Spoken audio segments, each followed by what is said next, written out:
गधा, लोमड़ी और गरम गरम बिरयानी। एक जंगल में गधा लोमड़ी अच्छे मित्र थे।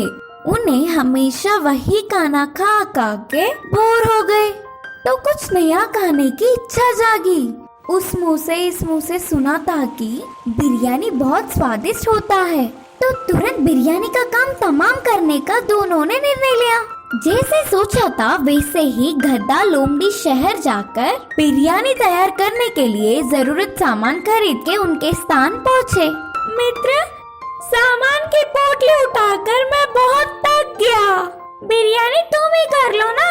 गधे ने कहा, उसमें क्या है, तुम थोड़ी देर विश्राम कर लो, मैं गरम गरम बिरयानी तैयार करके तुम्हें बुलाऊंगा, कहा लोमड़ी ने, जिसको थोड़ी बहुत खाना पकाना आ जाता था। तुरंत चूल्हा जलाया, उसके ऊपर बड़ा कटोरा रखा और बिरयानी तैयार करना शुरू किया। बिरयानी तो तैयार ही नहीं हुआ, लेकिन गधे को खाने की उत्सुकता बढ़ गया। बिरयानी तैयार है क्या, करके पूछा। चावल अभी पका नहीं, तैयार होगा तो बुलाऊंगा ना, बोल के लोमड़ी ने जवाब दिया। तब तक तो लोमड़ी बहुत तेजी से खाना पकाकर काम में जुट गया, पर फिर भी गधा तो बार बार तैयार हुआ बोल के पूछता रहा। आखिर में मसाला डालने से पूरी जंगल में बिरयानी की खुशबू फैल गया। मित्र, खुशबू से मेरी जीभ तड़पने लगा, अब तो बताओ तैयार हुआ कि नहीं।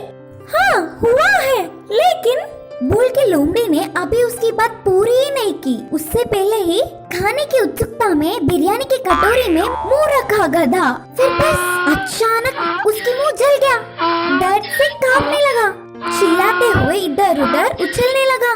गधा कुछ ठीक होने के बाद लोमड़ी अकेला ही आराम से बिरयानी खाते हुए ऐसा कहा, तैयार तो है पर गरम है, करके मैं पूरी बात बोलने ही वाला था, इससे पहले ही तुम कहा के ये क्या कर लिया मित्र।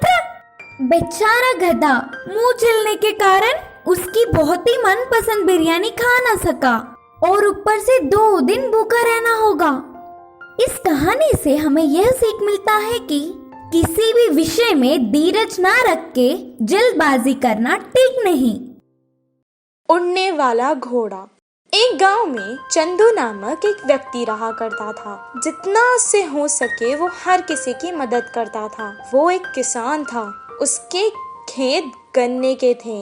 इस साल उसकी फसल बहुत अच्छी और ज्यादा हुई थी। उसके खेत के गन्ने इस साल सबसे मीठे थे। वो सोच रहा था कि जैसे ही उसकी खेती पूरी हो जाएगी वो उसे बेचकर कुछ पैसे जमा कर लेगा। एक दिन जब वो खेत पर आया तो उसने देखा कि उसके कुछ गन्ने आधे कटे हुए थे। मेरे खेत के गन्ने सबसे मीठे हैं, शायद इसी के कारण किसी ने इनमें से कुछ गन्ने काट कर ले लिए हैं। वो मुझसे मांग लेते तो क्या मैं नहीं देता? चलो कोई बात नहीं। दूसरे दिन जब वो आया तो और ज्यादा गन्ने कटे हुए थे। उसने कहा, अरे आज भी कोई गन्ने काट कर ले गया है। मेरे खेत से रोज गन्ने क्यों चोरी हो रहे हैं? मेरा तो कोई दुश्मन भी नहीं, शायद कोई दूसरे गांव का आदमी होगा। ठीक है। ऐसे ही कुछ दिन गुजर गए और आधा खेत खाली हो गया था। चंदू अब और बर्दाश्त नहीं कर सकता था। वो अब इस चोर को पकड़ना चाहता था। एक रात वो अपने खेत में छुपकर उस चोर का इंतजार करने लगा। तभी उसने देखा कि एक घोड़ा आसमान से उड़कर खेत में आ गया। चांद की रोशनी में वो चमक रहा था। उसे देखकर चंदू आश्चर्यचकित रह गया। अच्छा, तो मेरी फसल को चुराने वाले तुम हो? आज तो मैं तुम्हें पकड़ लूंगा। वो जैसे ही उसे पकड़ने के लिए आगे बढ़ा, घोड़ा आसमान में उड़ने लगा। चंदू उसे जाने नहीं दे सकता था। उसने तुरंत उसकी पूंछ पकड़ ली और वो भी घोड़े के साथ आसमान में उड़ गया। घोड़ा एक जादुई जगह पर जाके रुक गया। चंदू भी वहाँ पहुँच गया। वहाँ सब कुछ सफेद रंग का था। वो इस सब को देखकर हैरान रह गया। कुछ देर यहाँ वहाँ घूमने लगा और अचानक उसकी नजर एक विशाल आम के पेड़ पर पड़ी। उस आम के पेड़ पर सोने के आम लगे थे। घोड़ा चंदू के पास आया। चंदू, तुम इस सोने के आम को अपने साथ ले जाओ, इससे तुम्हें कभी किसी चीज की आवश्यकता नहीं होगी। नहीं, मुझे ये सोने के आम नहीं चाहिए। चोरी करना पाप है। मैं यही बात समझाने के लिए तुम्हारे साथ यहाँ तक आया हूँ। शाबाश, मुझे तुम्हारी बात बहुत अच्छी लगी। तुम बहुत अच्छे इंसान हो। यहाँ पर हीरे, मोती, सोना, चांदी सब कुछ है, लेकिन खाने के लिए कुछ भी नहीं। इसलिए मैं तुम्हारे खेत से हर रात मीठे गन्ने खाता हूँ। तुम्हारी दुनिया में खाने को सब कुछ है, लेकिन फिर भी तुम्हारे लोग इस सोने चांदी को ज्यादा महत्व देते हैं। तुम्हें इसमें से कुछ नहीं चाहिए। तुम्हारी ये ईमानदारी मुझे बहुत पसंद आई। इतना कहकर घोड़े ने एक टोकरी में सोने के आम लिए और चंदू को उसकी पीठ पर बैठा लिया। उसे वापस उसके घर पर छोड़ दिया और आम की टोकरी उसे दे दी। इस कहानी से हमें ये शिक्षा मिलती है कि चोरी करना पाप है। जादुई बिजली। एक गांव में रामू, सोनू और मोनू नामक 3 दोस्त रहा करते थे। रामू एक किसान था। वो खेत में काम करके खुश रहता था। सोनू एक दूध वाला था। मोनू एक दुकानदार था। एक दिन तीनों दोस्त शहर को कुछ काम से गए। काम पूरा होने तक शाम हो गई। शाम को जब वो लौटकर गांव वापस जा रहे थे, उनको जंगल पार करके वापस जाना था। अचानक आसमान में बादल आ गए। कुछ देर तीनों दोस्त एक दूसरे से मशवरा करने लगे, फिर आगे चलते रहे। अचानक बादलों में बिजलियां कड़कना शुरू हो गई। वो डर गए। सोनू ने कहा, बाप रे, बिजली को देख रहे हो? लगता है आज तो हम जंगल में ही फंस जाएंगे। हाँ हाँ, सही कहा तुमने। आज तो ऐसे ही लगता है। बहुत रात हो चुकी है। अब हमें आगे नहीं जाना चाहिए। हम जंगल के बीचों बीच है। अब अगर हम आगे जाएंगे तो भी खतरा है, पीछे जाएंगे तो भी खतरा है। इससे बेहतर है हम आगे चले जाएं। इतना कहकर वो बैलगाड़ी आगे चलाने लगा।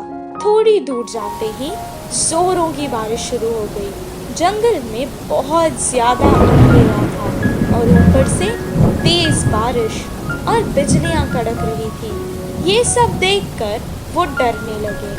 अचानक उनकी बैलगाड़ी के सामने एक बड़ा सा पत्थर आ गिरा। तीनों बैलगाड़ी से उतर गए और एक पेड़ के नीचे रुक गए। मैंने तो पहले ही कहा था वापस चले जाएंगे। सब देखो क्या हो गया। तुमने रामू की बात मानी ना, ऐसे ही होना था। पेड़ के नीचे खड़ के वो बारिश के कम होने का इंतजार करने लगे। आसमान से एक बहुत बड़ी बिजली उनके आगे खड़कने लगी। जंगल में बहुत ज्यादा अंधेरा था और ऊपर से तेज बारिश और बिजलियां भी कड़क रही थी। ये सब देखकर वो डरने लगी। उन्हें समझ आ गया था कि ये सब कुछ किसी दुर्घटना की ओर इशारा है। मुझे लगता है कि भगवान में से हम तीनों में किसी एक को सजा देना चाहता है। अब पता नहीं वो हम तीनों में से कौन है। ऐसा ना हो, मुझे लगता है भगवान हम में से किसी पापी को सजा देना चाहता है। अब पता नहीं वो हम तीनों में से कौन है। ऐसा ना हो किसी एक के कारण हम तीनों को सजा मिले। मैंने आज तक कोई पाप नहीं किया। मैं जाकर उस बिजली के आगे खड़ा हो जाता हूँ। अगर मैं पापी हूँ तो मुझे सजा मिलेगी। जैसा उसने कहा था उसे कुछ नहीं हुआ। वो वापस पेड़ के नीचे आकर खड़ गया। मोनू भी अपने मन में सोचने लगा, उसने तो कभी कोई पाप नहीं किया था। सोनू की तरह वो भी बिजली के आगे खड़ गया, उसे भी कुछ नहीं हुआ। अब रामू की बारी थी।